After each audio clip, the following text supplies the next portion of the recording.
रन चिकन आलू कर तू का कोचिंग जालू कर तू का कोचिंग जालू दसिया के पुल पे भेटालू करे तू का कोचिंग जालू करे तू का कोचिंग जालू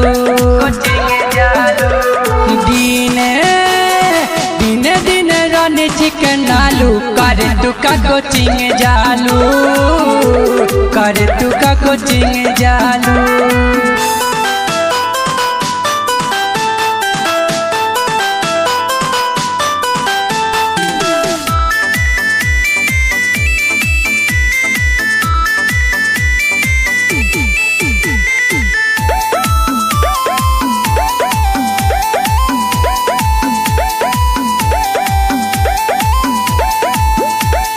रुदौली बाजारिया में लफड़ा करवालू अखिया दबा के का तू झगड़ा करवालू मानिकचंद बाजारिया में हलफा मचवालू अखिया दबा के का तू झगड़ा करलू रुदौली बाजारिया में लफड़ा करवालू अखिया दबा के का तू झगड़ा करवालू मानिकचंद बाजारिया में हलफा मचवालू अखिया दबा के का तू झगड़ा करलू काबो तू नहरी में ढालू करे तू का कोचिंग जालू करे तू का कोचिंग जालू दसिया के पुल पे धरालू करे तू का कोचिंग जालू करे तू का कोचिंग जालू।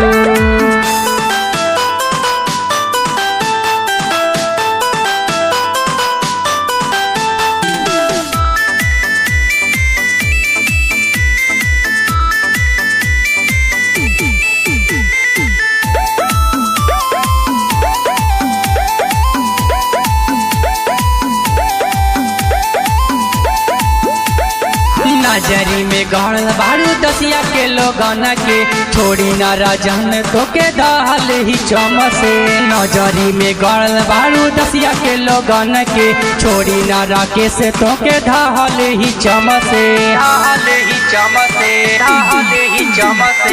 नजरी में गढ़ बारू दसिया के लोगन के छोड़ी न रजन तो के दहल ही चमसे नजरी में गढ़ बारू दसिया के लोगन के छोड़ी ना राकेश तो के ढाल ही चमसे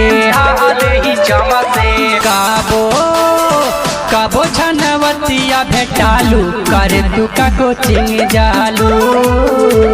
करे तू का कोचिंग जालू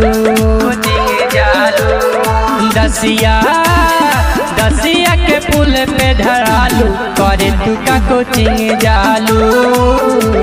करे तू का कोचिंग जालू।